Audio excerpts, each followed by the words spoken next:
Oke, bismillahirrahmanirrahim. Assalamualaikum, selamat malam teman-teman. Perkenalkan nama saya Dini ya, tadi udah dikenalin juga sama Kak Hasya. Hari ini kita akan belajar bareng, sama-sama belajar tentang prinsip desain. Dari flyer yang disebar ya di Instagram Kak Hasya atau di Instagram aku, itu judulnya jangan pernah mulai desain kalau belum tahu prinsip-prinsip dasar ini. Dibilangnya kayak gitu. Nah, prinsipnya tuh apa?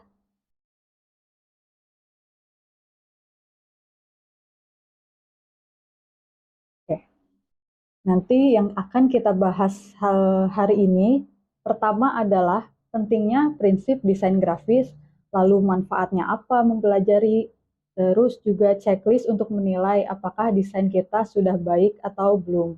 Kemudian nanti penerapannya pada desain ke animasi dan motion grafik. Pertama nih, apa itu prinsip desain grafis? Teman-teman yang join mungkin ada yang udah tahu sebelumnya prinsip desain grafis itu apa? Atau pada belum tahu nih? Coba jawab atau ketik angka 1 gitu di kolom chat kalau teman-teman belum tahu apa itu prinsip desain grafis. Kak Anggi, belum. Oke, oke ternyata mayoritas belum ya. Apa itu prinsip desain grafis? Tapi sebelum ke prinsipnya, kita lebih dulu cari tahu ya apa itu desain grafis. Tadi udah disinggung di awal Kak Hasya bilang desain grafis itu apa. Nah, kita coba ulang lagi aja ya. Prinsip salah. Pengertian desain grafis yaitu seni menciptakan visual yang menarik dan menyampaikan pesan dengan cara yang efektif dan mudah dipahami. Jadi dari pengertian ini teman-teman bisa lihat ya, kalau desain grafis itu beda kayak seni visual yang gambar atau lukisan gitu. Bedanya gimana? Kalau lukisan itu misalnya dari pelukis nih, dia bikin gambar, terus dia tuh bikin gambar, ya terserah orang mau menginterpretasikannya seperti apa. Misalnya dia pelukis ini menggambar tentang cinta gitu, tapi orang-orang yang melihatnya, audiensnya atau penikmat seninya itu ada malah menginterpretasikannya itu sebagai lukisan yang menggambarkan kesedihan, bukan soal cinta atau kebahagiaan gitu. Nah, kalau di seni kayak lukisan gitu, itu bebas kita menginterpretasikannya informasi apa ya, gambar-gambar yang dibuat oleh pelukis. Tapi kalau di desain grafis ini ada tujuannya yaitu untuk menyampaikan pesan. Jadi apa yang kita buat, informasi yang kita buat di dalam desain itu, di dalam visual yang kita bikin itu harus sama persis sampai ke audiens yang melihat desain kita. Nggak boleh tuh audiens menginterpretasikan dengan nilai yang berbeda. Itu jadi harus fix sama kayak apa yang kita pengen orang tahu. Misalnya kita ngasih tahu info tentang poster poster menjaga lingkungan gitu dengan informasi-informasi di dalamnya. Nah, orang-orang yang melihat poster itu juga harus sama apa ya, penilaiannya terhadap desain yang kita buat yaitu tentang lingkungan. Itu tentang prinsip tentang desain grafisnya nih. Nah, sekarang prinsip desain grafisnya itu apa? Yang namanya prinsip tuh ya, pada kata prinsip yaitu pondasi utama atau sebagai panduan penting untuk bikin karya komunikasi visual yang keren, efektif, tapi nggak cuma itu aja ya. Bukan cuma keren-kerenan doang, tapi juga harus efektif dan fungsional. Efektifnya apa? Jadi informasi atau pesan yang kita buat di dalam desain itu harus sampai ke audiens kita, ke target audiens kita. Target audiens apa? Jadi target audiens itu orang-orang yang menjadi target dari desain yang kita buat. Misalnya kita pengen bikin desain lingkungan ya, maka orang-orang yang berkecimpung atau masyarakat supaya peduli lingkungan. Atau desain poster pendaftaran sekolah, pendaftaran mahasiswa baru misalnya. Maka target audiens kita adalah mahasiswa atau orang tua mahasiswa. Gitu. Terus mengenai prinsip lagi, itu kan panduan penting. Jadi kayak kalau dianalogikan nih biar lebih paham ya, kayak kalau kita sering ngomong-ngomong atau ngedenger orang ngomong tentang prinsip hidup gitu. Jadi kayak apa sih prinsip hidup gitu ya, orang-orang sering ngomong tentang prinsip hidup. Jadi kayak nilai-nilai atau panduan atau hal utama gitu yang pengen kita lakukan dalam hidup kita kan kalau prinsip hidup kayak gitu. Nah, prinsip desain grafis juga sama jadi ya pengertiannya. Jadi hal apa aja yang harus kita lakukan saat kita membuat suatu desain. Itu ada panduannya dan ada hal yang harus kita perhatikan. Nah, prinsip desain ini berdasarkan teori, bukan dari misalnya pendapat saya gitu ya, tapi berdasarkan teori-teori. Nah, teori ini banyak orang-orang tuh ada dikelompokkan berdasarkan 13 prinsip desain, 12, 8, macam-macam beda-beda banget.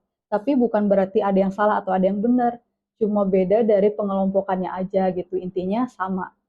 Tujuannya supaya membuat karya komunikasi visual atau desain yang keren, efektif, dan fungsional. Itu untuk prinsip desain grafisnya. Gimana? Bisa dimengerti nggak untuk pengertian prinsip desain grafisnya, teman-teman? Satu, kalau udah bisa lanjut, ketik satu. Atau masih bingung?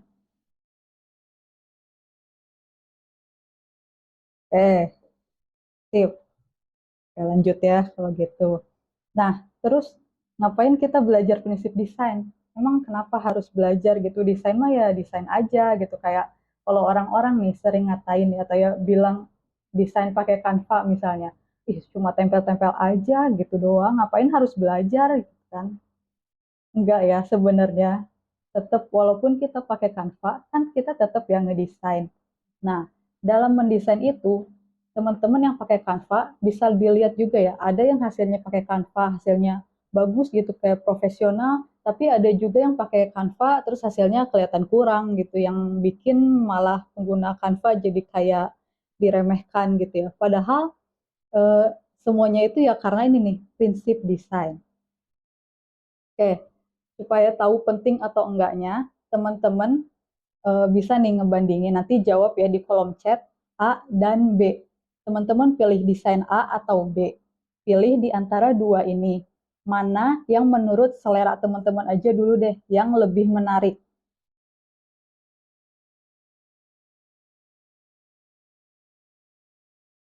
B, B. Oke. Ya ini kan kedua desainnya tuh sama ya. Yang A dan B itu sama-sama tentang kesehatan, menggunakan masker gitu, tentang safety.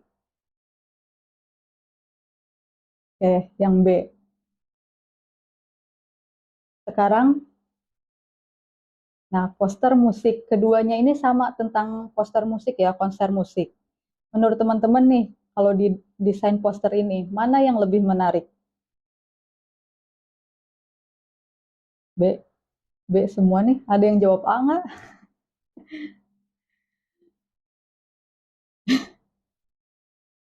Ya ini masih berdasarkan selera ya. Oke, lanjut deh. Sekarang ini semua keduanya sama poster tentang turnamen bola. Menurut teman-teman, mana yang lebih menarik, A atau B? Itu ada yang bilang B karena telat ngetik atau emang pilih B ya?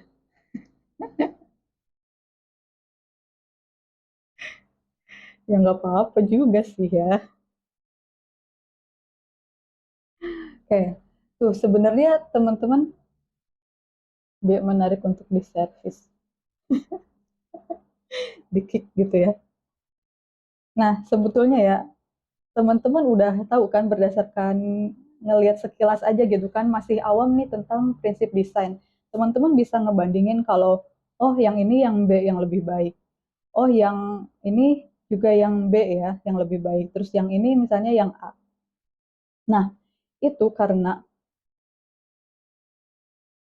itu sebetulnya kalau misalnya teman-teman sekarang cuma taunya karena ya ini aja, ya udah bagus aja pokoknya yang itu bagus. Tapi kalau teman-teman udah belajar prinsip desain nih, udah tahu nanti kenapa kok bisa yang pilih yang itu gitu ya.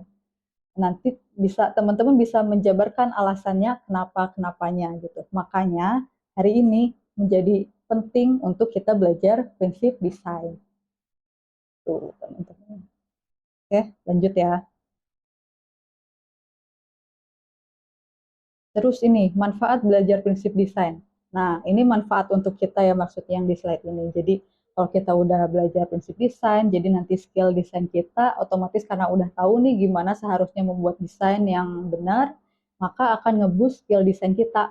Mungkin teman-teman juga atau kita gitu ya, ada yang kayaknya desain kita gitu-gitu aja deh, nggak ada perkembangan atau cuma ganti-ganti dari template aja, ganti warna atau ganti teks gitu ya. Jadi nggak ada peningkatan gitu. Kalau bikin desain sendiri dari nol, dari kanvas nol kok kayaknya hasilnya kurang terus gitu. Nah, nanti setelah teman-teman belajar prinsip desain, teman-teman akan lebih kebayang lagi gimana penataannya, terus apa aja yang harus diperhatikan gitu. Terus nanti setelah itu kalau skill desain kita naik, jadi ya hasil karya sama hasil karya sendiri tuh kayak pede aja gitu, bangga, nggak bangga lah ya, pede untuk ditunjukkan ke orang-orang gitu, sehingga nggak cuma buat diri sendiri aja kan nantinya, jadi bisa teman-teman menjual karya teman-teman sendiri gitu. Nah, ini ada 13 prinsip desain nih, dari seimbang, kontras, penjajaran, sampai ke kesatuan di akhir ini.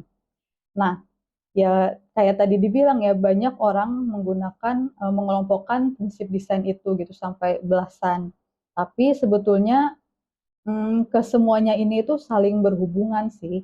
Nah, makanya hari ini karena teman-teman tadi kan atau kita ya sama-sama masih pemula dalam membuat desain, kita akan persempit supaya menjadi cuma 6.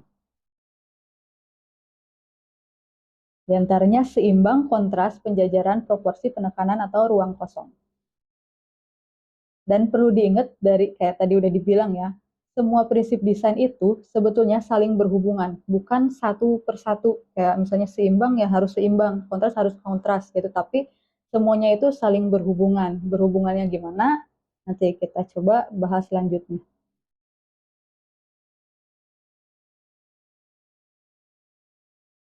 Oke, yang pertama seimbang. Kak Nur Solihati bilang, bikin desain sendiri dari kanvas kosong ngerasa nggak bagus.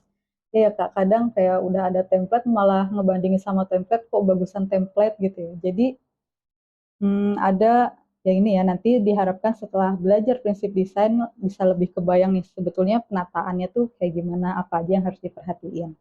Nah, oke, masuk ke prinsip desain yang akan kita bahas pertama, yaitu tentang seimbang atau balance, keseimbangan.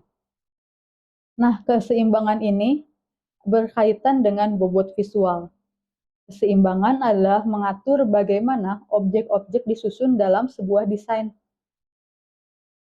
Tapi sebelum atur keseimbangan, tentukan dulu bobot setiap elemennya. Apa itu elemen atau objek-objek apa yang ada di dalam desain yang disebutkan di slide ini? Tadi udah dibahas juga ya sama Kak Hasya di awal. Objek desain atau elemen desain grafis itu diantaranya ada font atau tipografi atau teks, terus ada juga warna, ada gambar yang berupa bisa icon, bisa foto, bisa juga gambar-gambar ilustrasi, terus ada bentuk atau shape, terus ada juga garis, ada tekstur, ada pattern juga atau pola gitu ya. Misalnya kayak di slide halaman ini nih, teman-teman bisa lihat ya di halaman ini kan juga berupa desain grafis juga ya, presentasi. Nah, di halaman ini ada teksnya, font atau tipografinya, ada warnanya, di sini warna hijau, warna biru, warna putih kebiruan, terus juga ada gambar icon yang kayak gini ya, tadi dekorasi-dekorasinya. Terus ada bentuk garis, ini juga bisa dikategorikan sebagai garis misalnya. Terus ada tekstur atau pattern. Di sini tekstur ya berarti halaman ini kosong gitu ya, halus teksturnya.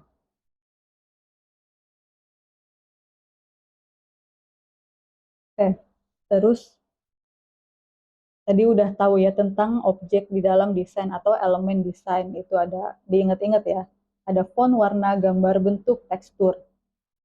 Nah, ke semua objek itu kita atur di dalam desain yang nantinya membentuk karya visual tadi ya yang dijelasin di awal. Desain grafis itu karya visual. Nah, itu lalu objeknya kita tata nih. Lalu objek yang lebih berat, kita kan menentukan bobot visual. Nah, objek yang lebih berat itu akan lebih besar dalam ukurannya atau dalam warnanya juga yang lebih menonjol dibandingkan objek yang lainnya yang ada di dalam satu desain. Nah, objek yang lebih berat ini, yang paling besar ini, maka akan menjadi objek yang paling menarik perhatian. Terus kalau misalnya teman-teman bingung ya, mana yang pengen bobotnya paling besar gitu. Teman-teman bisa menyipitkan mata gitu, agak dipejamin dikit gitu, jangan sampai tutup mata ya, nggak kelihatan apa-apa. Sampai menyipitkan mata gitu, nanti kan gambarnya akan jadi blur tuh. Nah, nanti gambar yang paling kelihatan di antara gambar yang blur itu, maka itulah bobot yang paling berat. Teman-teman bisa coba praktek sekarang ya, sipitkan mata, terus lihat mana yang paling berat. Yang ini kan ya, yang ada warna dan bentuk-bentuk di tengah ini. Yang teksnya pasti udah langsung nggak kebaca gitu. Ya nggak? Ya, gitu. Oke, lanjut. Nah, dalam keseimbangan itu, kita kan mengatur layout tuh, penataan. Ada yang kita tata secara simetris, ada juga yang kita tata secara asimetris. Teman-teman kalau ingat pelajaran waktu SD, kita belajar tuh waktu menggambar apa ya bentuk ya kayak lingkaran, persegi, persegi panjang. Itu ada tuh kita belajar ya diagonal yang simetris, terus yang asimetris, bentuk bentuk yang simetris dan asimetris. Apa tuh bedanya? Yang simetris itu saat kita bagi dua, di tengah-tengah ini, garis vertikal ini, maka gambarnya itu akan membagi objek sama rata. Jadinya kayak cermin dan bayangan. Semuanya itu biasanya kalau simetris, tersebarnya itu ada di tengah desain. Jadi di rata tengah aja semuanya ini teks yang sini logo gitu ya, kayak logo di sini terus teks judulnya dan gambarnya semuanya rata tengah. Itu simetris.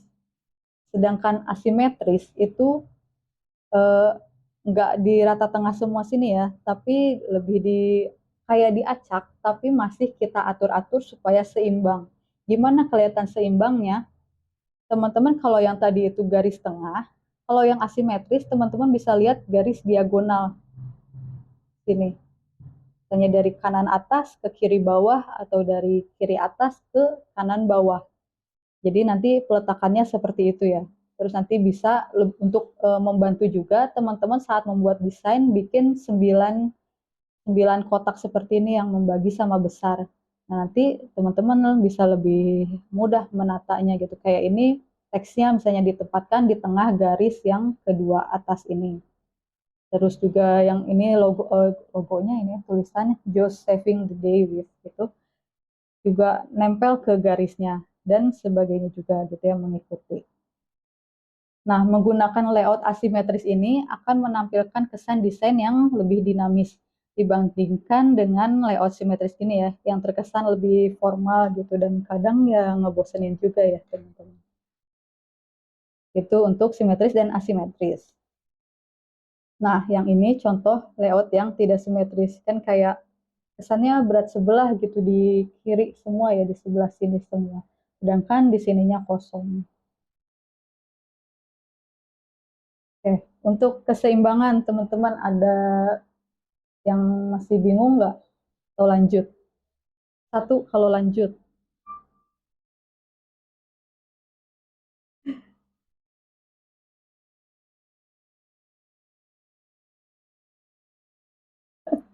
Satu. Oke, gampang lah ya. Masih balance gampang ya. Oke, lanjut. Sekarang ke yang kedua yaitu kontras. Apa tuh kontras?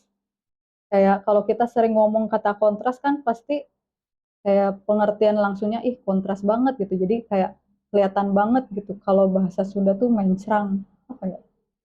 Ya kayak menonjol banget gitu. Kayak warnanya kontras banget, cerah banget, terang banget misalnya gitu ya.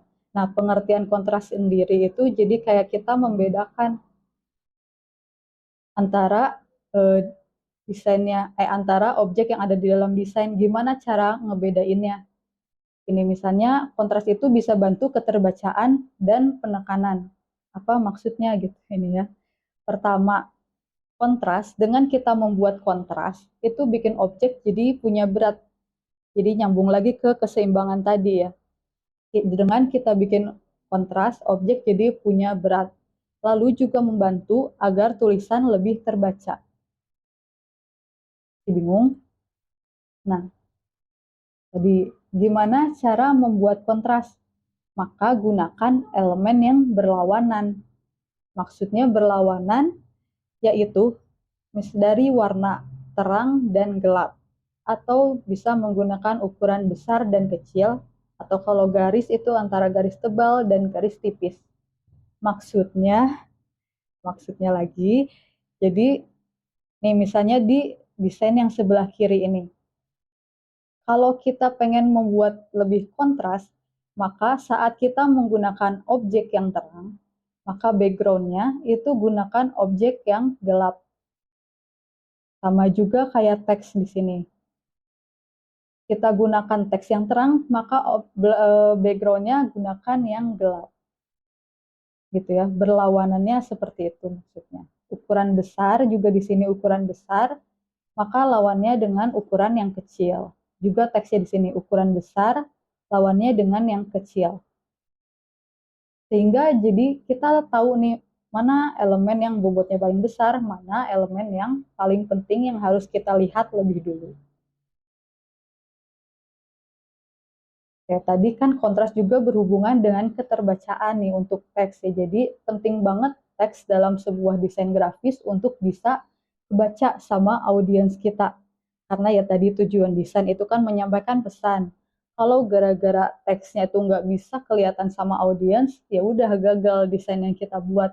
Informasi yang kita pengen orang tahu malah jadi pada nggak tahu karena nggak langsung kelihatan gitu atau sulit orang-orang untuk melihatnya. Sama ya untuk teks tadi, kalau teksnya terang, maka gunakan background yang gelap. Sebaliknya, kalau teksnya itu yang gelap, misalnya warna hitam, maka gunakan backgroundnya warna putih. Sebaliknya, itu untuk kontras. Oke, ngerti ya kalau kontras? Lanjut nggak? Satu, kalau lanjut. Atau ada yang mau ditanyain? Satu, satu, satu. Bertiga nih, yang satu, yang lain gimana? Oke, bisa lah ya. Oke, sekarang yang ketiga itu penekanan. Maksudnya apa penekanan nih? Kalau di bahasa Inggris tuh emphasis ya. Nah, di bahasa Indonesiain penekanan. Maksudnya apa? Teman-teman bisa lihat dari simbol di sini nih. Ada satu warna yang beda sendiri. Maka penekanan itu jadi kayak ngebedain satu objek dengan objek yang lainnya. Gitu ya, kalau secara sekilas. Oke, kita lebih dalam lagi. Kenapa harus kasih penekanan? Supaya mengarahkan audiens. Mengarahkan audiens untuk apa gitu ya. Pertama, sebelum tahu untuk apa dulu gitu ya. Kita gimana cara mengarahkan audiens itu pertama kita tentukan dulu nih mana yang menjadi titik fokus. Lagi-lagi balik ke awal lagi ya tadi keseimbangan juga kita bicara bobot, lalu bicara mana yang lebih besar gitu. Maka yang menjadi titik fokus itu kan udah pasti yang paling awal kita lihat, yang paling menarik perhatian kita. Jadi ya tentu yang bobotnya juga paling bisa kita lihat. Nah, titik fokus ini yang kita tentukan itu menentukan informasi paling penting yang pengen orang lihat di desain kita. Oke, titik fokus, keseimbangan, dan kontras akan mengarahkan audiens agar lebih dulu melihat objek yang paling penting. Oke, kayak di desain ini ya, titik fokus, keseimbangan, dan kontras. Teman-teman bisa lihat titik fokusnya di sini, terus keseimbangannya ada di tengah atau simetris, dan kita menggunakan kontras dilihat dari warna ya di sini dan bentuk yang paling besar. maka langsung tahu nih mana yang paling penting, yaitu gambar ini. Nah, setelah tahu kalau ini titik fokusnya atau mana bagian yang paling penting, maka kita bisa mengarahkan audiens untuk melihat ke yang selanjutnya, yaitu ke bagian judul, lalu ke bawah-bawahnya lagi yang ukurannya lebih kecil. Sehingga dengan audiens bisa mengikuti alur desain ini, maka semua informasi atau pesan yang kita ingin sampaikan ke audiens itu bisa sampai dengan efektif. Itu untuk penekanan. Bingung nggak penekanan? Lanjut. Sekarang yang keempat. Tentang, lanjut Kak. Tentang proporsi. Apa proporsi? Kalau proporsi pasti beda ya sama porsi. Kalau porsi beda. Kalau porsi ya kayak makanan, berapa beratnya, berapa banyaknya. Tapi kalau proporsi itu perbandingan antara satu objek dengan yang lainnya. Kayak contoh di simbol ini nih, yang satu kecil, yang satu dibuat lebih besar gitu. Ini proporsinya gitu. Proporsi bisa ngasih kesan nyata. Hubungan antara ukuran, jumlah, atau skala relatif dari elemen-elemen yang berbeda dalam sebuah komposisi. Ini maksud dari proporsi ya, jadi hubungan antara ukuran, jumlah, atau skala relatif. Jadi hubungannya, kalau porsi itu kayak cuma satu objeknya aja, segimana besarnya, tanpa membandingkan. Tapi kalau proporsi itu dengan membandingkan hubungan skala relatif antara elemen-elemen dalam desain. Nah, dalam membuat proporsi, kita bisa mengatur agar elemen-elemennya realistis, seperti ini, ukuran nyata gitu. Kayak semuanya satu ukuran gitu, kayak lingkarannya ini satu ukuran, terus ini juga satu ukuran. Di sini juga ada judul kita buat yang paling besar, lalu baru isinya kita buat lebih kecil. Tapi terus juga ada proporsi yang dibuat surrealis, yaitu kayak kebalikannya dari realis ya. Kalau tadi bentuknya kita buat proporsional, seimbang. Nah, kalau yang surrealis kita diacak-acak ukurannya. Ada yang lebih kecil, ada yang lebih besar. Terus ini judulnya malah dibuat lebih kecil, sedangkan isi subtitlenya gitu malah dibuat lebih besar. Ini dinamakan surrealis. Terus juga tadi udah dibahas sedikit ya, proporsi bisa dilihat dari judul dan subjudul. Kita bisa membandingkan nih mana judul, mana subjudul di desain ini, dengan membuat judul itu lebih besar, proporsinya lebih besar dibandingkan subjudulnya atau isinya. Karena judul itu lebih penting dan ya lebih penting untuk dibaca lebih awal ya, sehingga dibuat lebih besar. Lalu juga lanjutannya adalah judul dan subjudul itu diletakkan merata. Karena diletakkan merata ini, jadi kita tahu nih, oh ini teks yang atas ini masih berhubungan dengan teks yang bawah. Dan inilah yang dinamakan kesejajaran atau alignment yang akan kita bahas sebagai prinsip desain selanjutnya. Penjajaran atau alignment.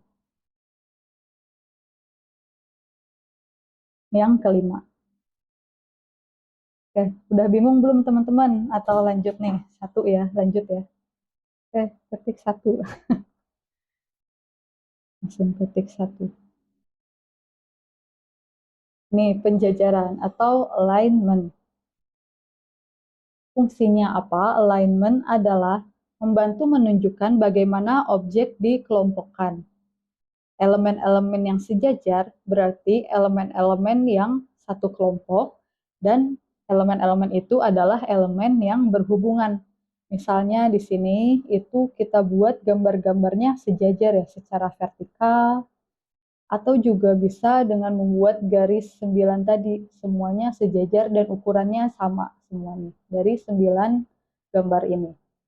Itu yang dinamakan alignment. Contoh kalau misalnya dalam kita bikin desain ada objek yang nggak sejajar satu aja, kayak langsung ngeganggu banget gitu ya, langsung menarik perhatian banget si objek yang bagian nggak sejajarnya ini. Itu untuk kesejajaran. Dan yang keenam, yang terakhir ini adalah ruang kosong. Apa itu ruang kosong? Ruang kosong dalam kata lain adalah white space atau juga ruang negatif atau negative space. Walaupun namanya white space, bukan berarti harus yang warna putih dalam desain kita. Tiap ada warna putih itu namanya white space, bukan ya teman-teman. White space itu ya maksudnya lihat di pengertian lainnya ya, ruang kosong atau ruang negatif. Ruang kosong jadi di mana dalam desain itu nggak ada objek apapun di sini ya, kosong dan terbuka aja gitu di sini. Nggak ada yang mengelilingi elemen-elemen lain dalam satu desain ini. Nah, ruang kosong ini bisa mengarahkan audiens untuk melihat suatu objek. Gimana cara ngarahinnya? Kalau ini kan udah ada panahnya nih. Karena di sini kosong, jadi kita bisa otomatis langsung melihat ke bagian gambar ini, yang dalam desain ini bobotnya paling besar.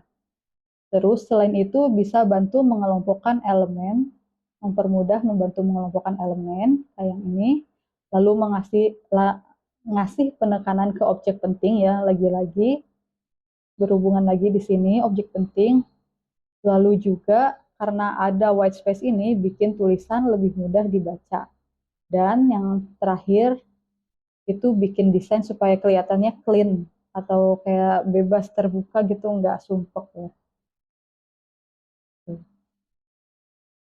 Terus ada juga yang perlu diperhatikan nih, karena tadi dibilangnya adalah ruang kosong, white space, ruang kosong, bukan berarti semuanya itu ruang kosong ya. Semua yang karena di sini backgroundnya putih, maka semua yang warna putih di sini ruang kosong gitu. Enggak ya teman-teman, kayak kalau ini warna putih kosong ada di antara berbagai elemen di dalam desain kita, ini tetap aja bukan dianggap sebagai ruang kosong. Tapi ini kayak bentuk, cuma bentuknya ini transparan. Gitu. Jadi jangan anggap ini sebagai ruang kosong, karena syarat dianggap sebagai ruang kosong tadi adalah nggak ada objek lain yang mengelilinginya. Kalau ini kan di sini ada teks, di sini ada teks juga bawahnya, terus samping kanannya juga ada teks dan gambar, simbol, bentuk. Terus di bagian atasnya ini ada juga gambar gitu. Jadi bagian ruangan di sini tuh nggak bebas. Gitu. Jadi nggak bisa kita anggap sebagai ruang kosong. Itu. Nah, itu untuk 6 prinsip desain tadi yang kita bahas ya, teman-teman. Gimana? Udah mulai kebayang belum apa sebenarnya prinsip desain dan kenapa harus kita pelajari prinsip desain itu? Al Ubaidah Aziz, oke katanya. Oke, ya, paham ya. Nah, jadi kan udah tahu nih sebetulnya keenam prinsip desain itu utamanya adalah tadi ya balik ke tujuan awal lagi desain grafis. Kita membuat desain grafis supaya informasi yang kita ingin orang tahu itu bisa sampai ke audiens, ke orang-orang itu. Jadi kayak ya, keenam tadi itu misalnya, tentu pertamanya itu adalah menentukan dulu mana titik fokusnya. Nah, setelah tahu titik fokusnya, mana yang paling penting, Kak Ubaidah jempolnya banyak banget. Nah, jadi setelah tahu titik fokusnya, itu kan berarti yang paling pentingnya. Nah, gimana cara kita biar audiens itu nyampe gitu.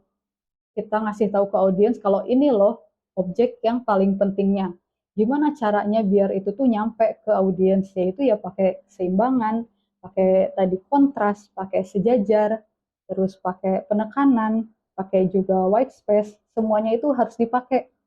Jadi ya nanti hasil akhirnya adalah desain yang kita buat menarik iya, keren iya, terus informasinya juga yang harus sampai ke audiens itu bisa kita dapetin gitu. Nah, maka itu barulah kita bisa dibilang desain kita berhasil nih untuk menggait audiens supaya melihat desain kita.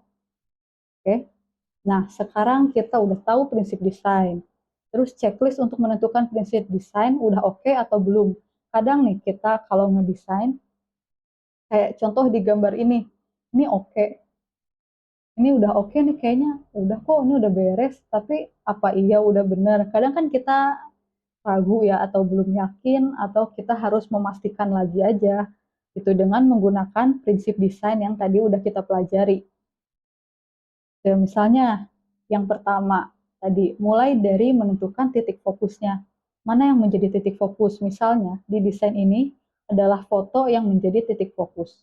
Kita buat ukurannya yang paling besar dibanding objek yang lain, lalu kita buat juga supaya ada di tengah gitu. Jadi yang pertama itu dulu, kita punya foto sebagai titik fokus. Terus yang kedua nih, cek dulu keseimbangannya. Kita mau aturnya simetris atau asimetris. Nah, kalau nggak beres-beres itu jempol. Kalau yang simetris berarti kita buat seimbang ya, semuanya rata di tengah. Nah, yang asimetris tadi teman-teman masih ingat ya. Kalau yang asimetris kita buat itu kayak membentuk diagonal gitu ya, bisa ke arah kiri, dari kiri ke kanan atau kanan ke kiri gitu. Jadi nggak menyebar di tengah-tengah, tapi agak menyebar ke samping-sampingnya gitu, tapi tetap simetris. Tapi tetap seimbang dengan cara asimetris. Terus selanjutnya kita udah dapet nih keseimbangannya, kita pakai asimetris. Terus gimana, pikirin lagi gimana nih biar si titik fokusnya ini lebih menonjol. Kita bisa dengan menaikkan kontras fotonya atau menaikkan kontras antara foto dengan backgroundnya. Itu kita bisa atur ya kontrasnya di sini. Bisa kalau di Canva itu ada buat edit fotonya juga, kita bisa atur-atur lagi warnanya. Terus kita juga atur warna backgroundnya gitu, ditarik-tarik lagi ya garis warnanya supaya fotonya bisa terlihat lebih menonjol. Lalu sekarang kita atur alignment-nya, kesejajarannya. Tadi teman-teman bisa lihat, perhatikan di sini ini agak keluar dikit gitu ya, ini sejajarnya sama siapa tuh nggak jelas. Nah, sekarang kita atur supaya lebih sejajar. Sejajarnya sama mana? Dari sini ke sini. Terus garis paling luarnya itu mengikuti garis paling luar mindfulness. Sini. Itu kesejajarannya. Sejajaran atau alignment. Selanjutnya, cek ruang kosongnya. Ruang kosong ya tadi di bagian backgroundnya ini dan yang nggak ketutup dengan objek-objek lain. Udah berfungsi dengan baik belum gitu? Berfungsi dengan baiknya gimana? Tadi kan fungsi ruang kosong supaya meningkatkan keterbacaan, terus supaya fokusnya lebih kelihatan gitu. Udah oke atau belum gitu. Nah, sini kalau udah ya berarti oke. Kita coba bandingin ini yang sebelum diedit, yang tadi kayaknya kelihatannya baik-baik aja, oke-oke aja, dan setelah diedit dengan menggunakan checklist prinsip desain dan bisa menghasilkan jadi seperti ini. Ternyata lebih oke yang di sini ya, lebih jelas mana yang menjadi titik fokusnya dan informasi-informasi yang disampaikannya gitu. Kayak ini foto dan teksnya. Oke, itu untuk checklist prinsip desainnya. Selanjutnya, ya tadi udah ya, keenam prinsip desain yang udah kita pelajari dan cara menggunakannya saat kita mereview sebuah desain, baik desain sendiri atau desain orang lain. Oke, sekarang yang poin terakhir tadi, penerapan prinsip desain ke animasi atau motion grafis. Teman-teman tahu atau belum apa itu motion grafis? Satu, kalau belum tahu, ketik satu, teman-teman. Kalau belum tahu.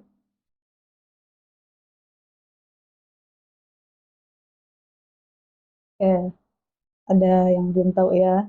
Kasinta, Pramudia, Salsabila, Kak Ari. Atau sebenarnya ini udah tahu tapi ngetik angka satu ya. Nah, motion grafis itu apa? Motion grafis adalah gabungan dari desain grafis yang statis. Terus dari desain grafis itu kita tambahkan animasi atau kita tambahkan gerakan. Jadi kayak ini ya, yang di pojok-pojok sini atau di ya slide saat ini. Kita menambahkan gerakan ke kotaknya, ke teksnya gitu dan ke elemen dekorasi di sini. Nah, itu yang dinamakan motion grafis. Jadi beda ya kalau kayak desain-desain yang media cetak misalnya brosur, flyer atau Instagram post yang cuma desainnya diem. Nah, kalau motion grafis itu bisa dari desain yang diem itu kita tambahin gerakan supaya lebih hidup. Nah, desain grafisnya bisa satu halaman desain, tapi bisa juga gabungan dari beberapa desain yang digabung nanti akan membentuk jadi kayak video gitu.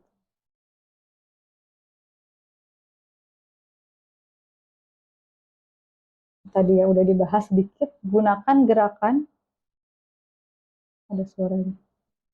Gunakan gerakan untuk menghidupkan desain.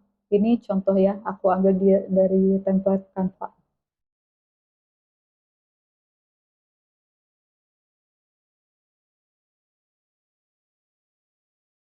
Oke, kalau teman-teman perhatiin, dalam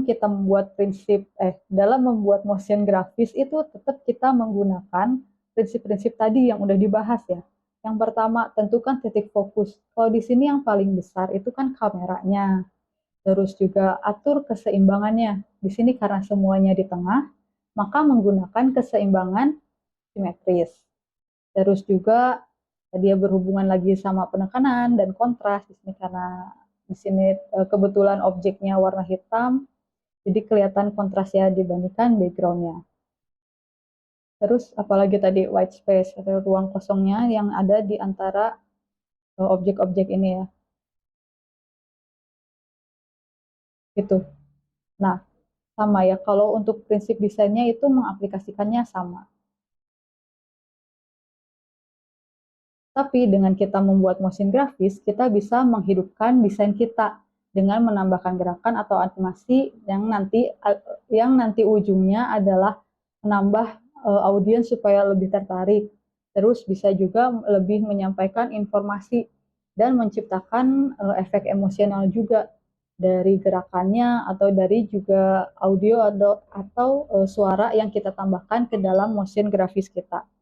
Karena itu keunggulan dari motion grafis tadi ya, dibandingkan desain yang diem. Kalau dulu mungkin lebih familiar dengan desain-desain untuk media cetak gitu kayak brosur, flyer. Jadi saat prinsip desain itu ya udah untuk gambar statis aja. Tapi sekarang dengan adanya apa ya merebaknya digital gitu media digital, nah kita bisa menggunakan ini motion grafis ini untuk membuat lebih menarik lagi. Gimana ngebuat lebih menariknya dengan desain motion grafis ini? Yang pertama, karena kita bisa mengatur ya, karena dengan menggunakan motion grafis, kita bisa mengatur elemen timingnya atau kapan waktu elemen tersebut keluar atau muncul dan keluar di dalam desain kita. Nantinya, kalau misalnya di desain di desain yang statis tadi, itu kan kita harus benar-benar menunjukkan nih ini yang menjadi titik fokus gitu, tapi kalau di motion grafis itu bisa jadi ngebantu juga untuk audiens tahu mana yang lebih dulu dilihat karena kita bisa mengatur elemen timingnya. Jadi misalnya kita ingin memunculkan lebih dulu gambar ya kita atur timing elemennya, waktu elemen keluarnya itu yang paling saat waktu elemen masuk ke dalam desain itu yang paling awal. Jadi gambar dulu pertama, baru nanti judul yang kedua, itu kita bisa atur elemen timingnya. Sehingga ya memudahkan audiens untuk melihat desain kita gitu. Untuk melihat informasi yang ada di dalam desain kita. Terus juga selain atur elemen timing, bisa juga atur kecepatannya. Misalnya saat gambar ini masuk,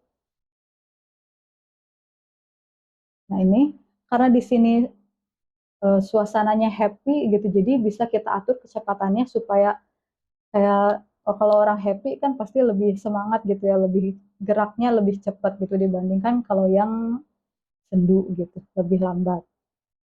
Gitu nanti jadi dari gerakan itu juga akan menimbulkan kesan suasana hati juga, dibantu juga dengan audio tadi ya. Audionya yang suasana ceria dan gerakannya yang relatif cepat. Gitu. Jadi motion grafis ini akan sangat membantu audiens untuk lebih memahami informasi apa yang kita sampaikan. Nah, sekarang ini ya tadi contoh penerapan dari desain yang statis ke desain motion grafis. Ini contohnya flyer dari klien misalnya kayak gini nih. Terus kita buat ke motion grafis. Menggunakan prinsipnya tuh ya sama-sama aja. Nah, di motion grafis ini ya kelihatan ya dari teksnya dimunculin mana yang lebih dulu itu judulnya kita munculin lebih dulu baru nanti isi-isinya belakangan. Nah, kita atur elemen timingnya kayak yang udah dijelasin sebelumnya. Nah, gitu teman-teman untuk teori tentang prinsip desainnya. Gimana? Ada yang masih bingung nggak? Ada yang mau ditanyain nggak? Boleh. Aku balikin ke Kak Hasya dulu deh.